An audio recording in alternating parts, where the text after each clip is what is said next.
Juan Pablo Vojvoda já tem um sucessor e ele se chama Renato Paiva. Análise Express com Matheus Mourão.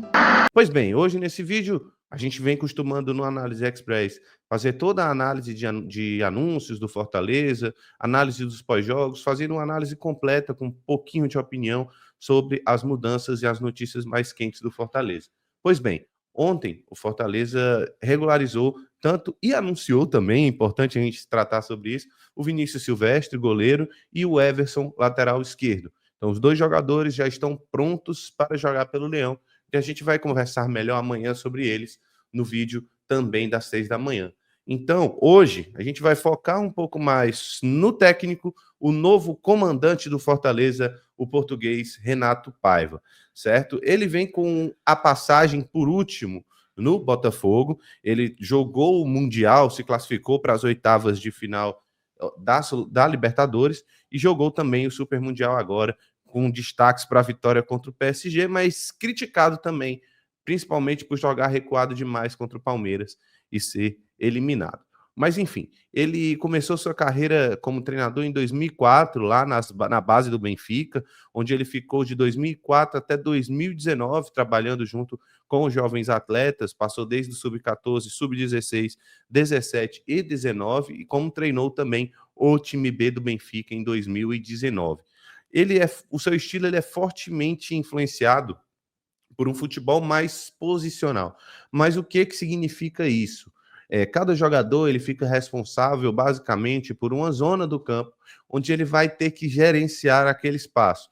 Ele vai ter que se movimentar, gerar movimentação, atrair marcação, mas sem ter aquela liberdade, vamos dizer assim, de rodar pelo campo. Porém, ele vai fazer com que a bola corra, para que o jogo flua. Então ele vai ter um estilo de jogo mais baseado na posse de bola e com foco na recuperação das bolas, ocupando aquela zona na pressão pós-perda, já que como os jogadores eles ficam naquela região, eles vão ser responsáveis e vão precisar percorrer um espaço menor. Além disso, é um esquema que privilegia as triangulações e troca curtas de posição para que o jogador consiga surpreender naqueles encaixes. Então ele vai buscar sempre ali aqueles encaixes 3 contra 2, explorando a superioridade numérica nos flancos do campo. Ele gosta muito da extremidade, é obrigatório para ele. A gente vai mostrar um campinho basicamente como é essa estratégia, principalmente quando o time tem a bola, como é a recomposição do time sem a bola. As funções que ele mais costuma utilizar é a 4-4-2, ou 4, ele pode variar para um 4-2-3-1 ou um 4-3-3. Teve outros casos também que ele usa o 3-5-2, mas isso ele gosta de usar basicamente o mesmo princípio de ataque que a gente vai conversar durante esse vídeo. Ele foi vice-campeão do Sub-19 lá com o Benfica no ano de 2019. No ano de 2021, ele fica no Independente Del Valle, onde ele vai ficar de 21 para maio de 2022, e ele vai ser campeão equatoriano do ano de 2021, que foi inédito para o clube, foi o primeiro título dessa sequência do Independente Del Valle. Depois ele disputou aproximadamente, foram 65 jogos e 33 vitórias. Depois ele vai de maio a novembro para o Leão, onde ele disputa 18 partidas e ganha 6. Ele teve até uma certa consistência, conseguiu recuperar o Leão, que brigava na parte de baixo da tabela, conseguiu colocar o Leão um pouco mais acima, mas não foi um trabalho brilhante. Depois do Leão, ele vai para o Bahia, onde ele tem ali 51 jogos, com 21 vitórias, campeão baiano, mas saiu extremamente pressionado por causa do Campeonato Brasileiro, que o Bahia quase foi rebaixado, só não foi rebaixado por causa de uma vitória do Fortaleza contra o Santos na última rodada, que salvou o Renato Paiva de ser responsável por um rebaixamento para o Bahia. Depois do Bahia, ele vai para o Toluca, onde ele começa muito bem no campeonato, disputa pela ponta o campeonato quase todo. Quando chega no mata-mata, acaba sendo eliminado nas quartas de final com o Toluca. Saiu de lá também com um trabalho meio pressionado, porque ele tinha 44 vitórias, 44 jogos e 22 vitórias, mas falhou na hora que mais precisava, que o time mais precisava de desempenho. ele não conseguiu entregar, saiu com esse 50% aí de aproveitamento em termos de vitórias, né, em questão de jogos. Depois do Toluca, ele assume o Botafogo, onde ele faz 23 partidas, ganha 12 jogos, tem a vitória histórica sobre o PSG, mas sai também sobre críticas do Botafogo, principalmente por causa desse excesso de defensividade, principalmente no jogo contra o Palmeiras.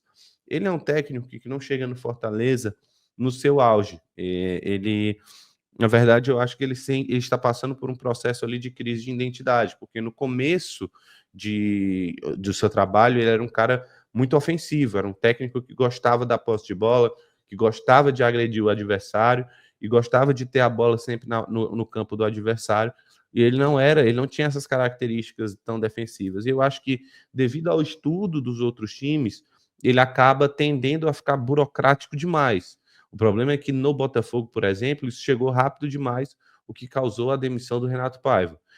Acredito que também com o perfil de jogador do Fortaleza, ele vai ter que mudar um pouco a característica para poder se adaptar, porque o Fortaleza ele tem uma média de idade mais alta e o jogo posicional, que é um jogo, por exemplo, aplicado pelo Guardiola, por exemplo, ele é um jogo que demanda muito esforço físico e a gente vai ter que melhorar a nossa capacidade física, que também foi um dos problemas recentes enfrentados com o comando técnico anterior. Vamos para a prancheta para a gente entender como é que funciona esse sistema ofensivo e como é que funciona normalmente a organização do Renato Paiva, dos seus times, certo? Vamos lá para a prancheta, que eu acho que depois que a gente vê o campo vai ficar muito mais claro. O Renato Paiva, ele costuma fazer a saída dessa forma, tá? Ele vai colocar o seu lateral bem espetado, só que ele vai funcionar como um ala. Então ele vai ocupar toda essa lateralidade, mas só que sempre muito perto da linha lateral. Por isso que eu acredito que o Mancuso deve voltar a ganhar força e deve começar a ser titular do Fortaleza com mais minutos. No sistema defensivo, ele vai usar 2 zagueiros, ele pode usar um terceiro zagueiro, mas não é o que ele costuma mais usar recentemente. Ele vai usar um volante com característica de mais marcação, com uma força física mais avantajada. Um lateral esquerdo também, que vai fazer bastante o corredor. Então, ele vai jogar bem lateralizado.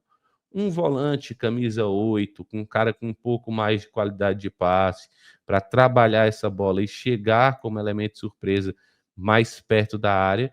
Ele vai ter também um jogador que pode ser uma espécie de segundo atacante, ou de fato um meia camisa 10, mas também para fazer essa função do outro lado. E normalmente ele vem jogar com mais outros 3 jogadores de ataque para complementar, jogando com um jogador mais avançado, camisa 9, e aí 2 pontas para complementar o time.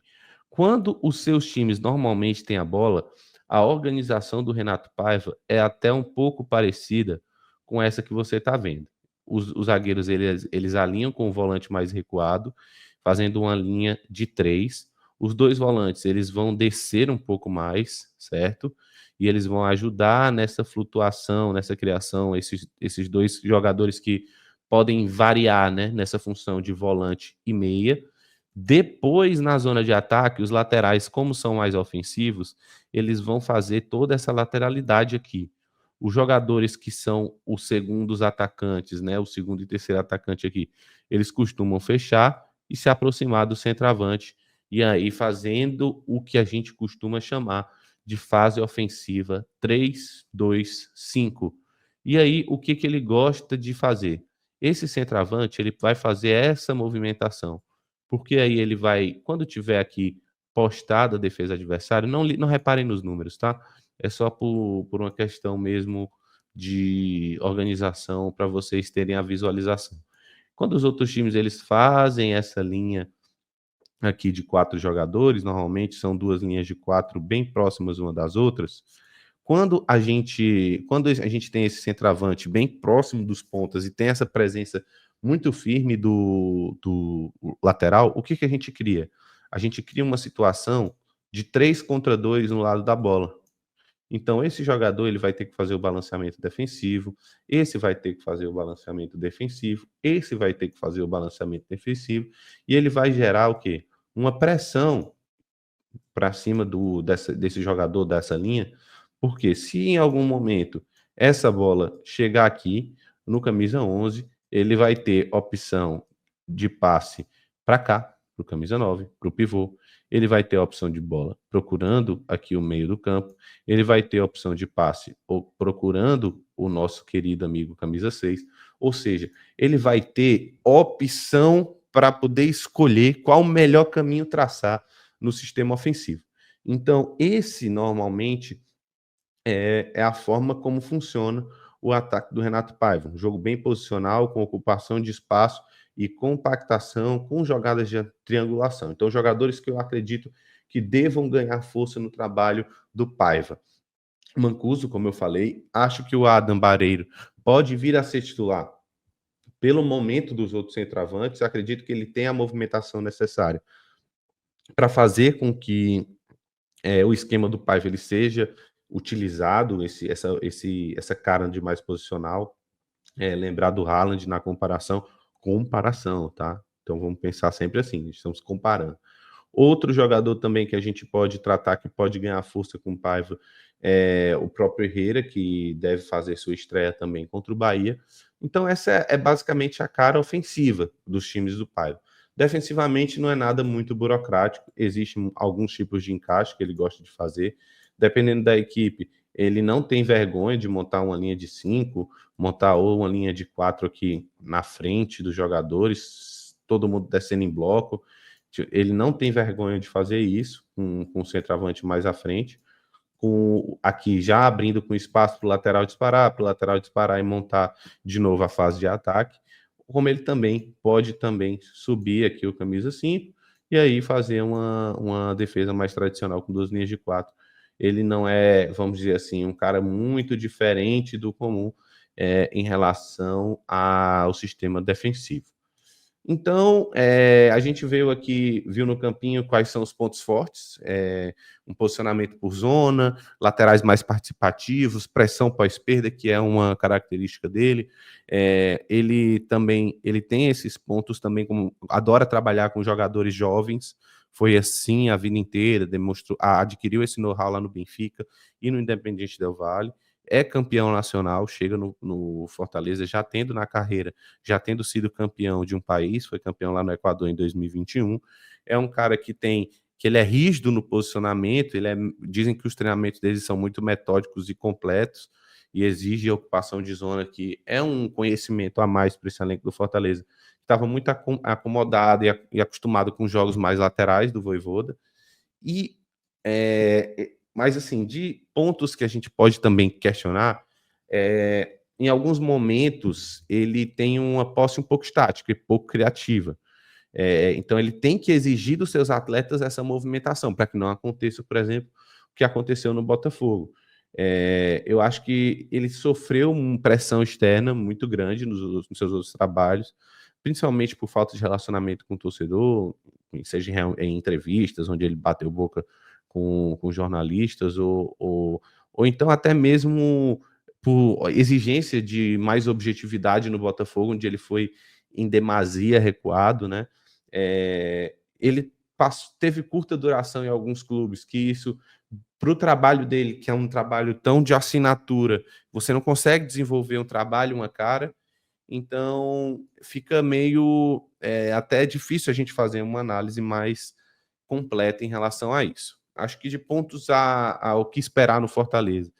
Ele chega no Fortaleza meio que desesperado, porque a estratégia anterior tentava-se de todas as formas e não dava certo. Um time que vem pressionado na zona de rebaixamento e que vem com a necessidade de resultado, onde os jogadores devem estar abertos para uma nova ideia.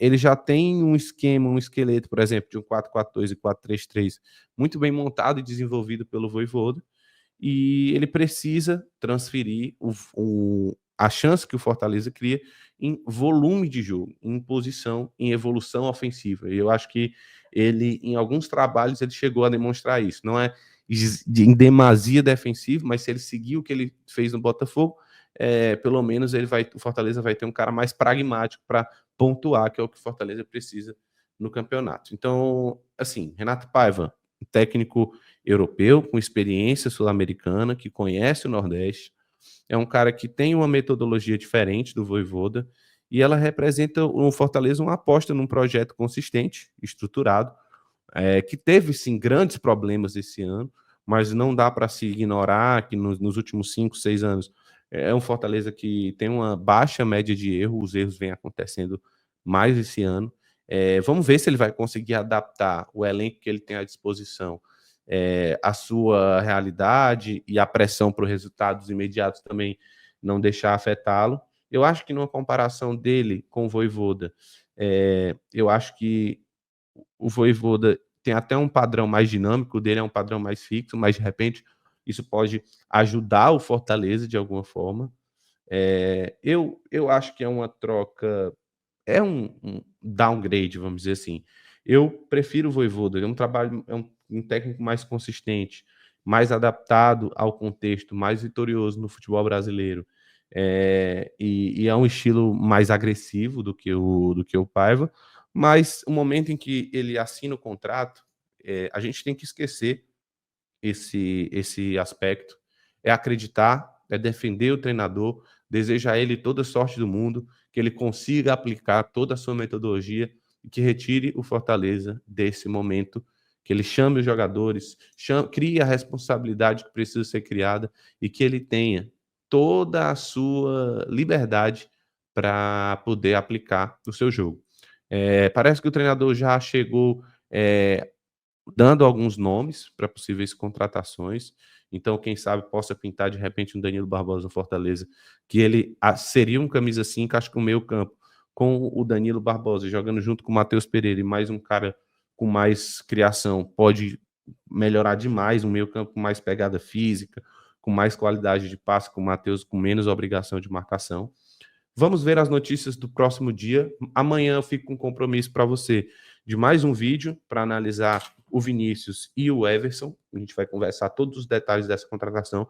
Hoje é um vídeo maior, porque tinham mais detalhes para a gente conversar, detalhes de característica de jogo. Quero ver aqui os seus comentários do que se você já sabia como funcionava o Renato Paiva, como é que você espera, quem você acha que vai ter mais espaço. Quero todos os comentários aqui, quero sua participação, que é muito importante. Deixa o teu like, compartilha esse vídeo, que eu quero todo mundo comentando o que achou do Renato Paiva. No mais, muito obrigado por assistir até aqui.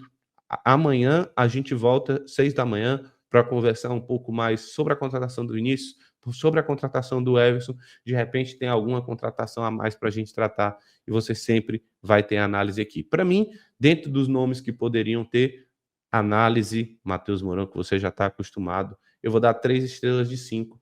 Acho que existiam nomes muito piores que não foram contratados, mas o Renato Paiva não era o meu nome preferido. Eu acho que Fortaleza poderia ter tentado o Anselmo, tentado, de repente, outro jogador, um Demichelis, ou o técnico, perdão, um Demichelis.